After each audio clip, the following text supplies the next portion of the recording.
RRR படத்திற்கு பின் ராம் சரண் நடிப்பில் உருவாகி வெளிவர இருக்கும் திரைப்படம் தான் கேம் சேஞ்சர். நாளை பிரம்மாண்ட முறையில் வெளியாகும் இந்த திரைப்படத்தை இயக்குனர் சங்கர் இயக்கியிருக்காரு. இந்த திரைப்படத்தில் கியாரா அத்வானி, சுனில், சமுத்திரக்கனி, S.A. சூர்யா, அஞ்சலி என பல நட்சத்திர பட்டாளங்களையும் நடிச்சிருக்கிறாங்க.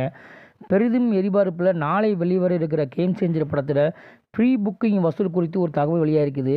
அதுபடி பார்த்தோம்னா இதுவரை உலக அளவில் செய்யப்பட்ட ப்ரீ புக்கிங்கில் ரூபாய் 20 கோடிக்கு மேலே வசூல் செஞ்சுருக்குது கேம் சேஞ்சர். ஆனால் இது மிகவும் குறைவான வசூலாகவே பார்க்கப்படுது. இதற்கு முன்னாடி வெளியான மிகப்பெரிய படங்களான KGF 2, புஷ்பா 2, சாலார், கோட் ஆகிய படங்களில் ப்ரீ புக்கிங் வசூல் மிரட்டிய நிலையில் கேம் சேஞ்சர் படத்தின் ப்ரீ புக்கிங் வசூல் அந்தளவுக்கு இல்லைன்னு தான் சொல்கிறாங்க. இதற்கு ஒரு மிகப்பெரிய முக்கிய காரணமாக சங்கர் அவர்கள் இயக்கிய சமீபத்தில் திரைப்படமான இந்தியன் 2 திரைப்படம் மிகப்பெரிய தோல்வியை சந்தித்தது மட்டும் இல்லாமல் ட்ரோலுக்கு ஆளானது தான் இதற்கு ஒரு பெரிய காரணமாக சொல்கிறாங்க. மேலும் கேம் சேஞ்சர் திரைப்படம் ஒரு நல்ல பாசிட்டிவான விமர்சனங்களை பெற்றால் மட்டுமே வசூலில் சாதிக்க முடியும். சங்கர் அவர்கள் மறுபடியும் தன்னுடைய திறமையை நிரூபிப்பதற்காக ஒரு நல்ல வாய்ப்பு தான் கேம் சேஞ்சர். இதனால் இந்த திரைப்படத்திற்கு ஒரு நல்ல பாசிட்டிவான விமர்சனங்கள் வந்தால் மட்டுமே கேம் சேஞ்சர் திரைப்படம் நல்ல வசூலை குவிக்கும். மேலும் இது போன்ற சினிமா தகவலுக்கு சகானா சூர்யா சேனலை சப்ஸ்கிரைப் செய்யவும்.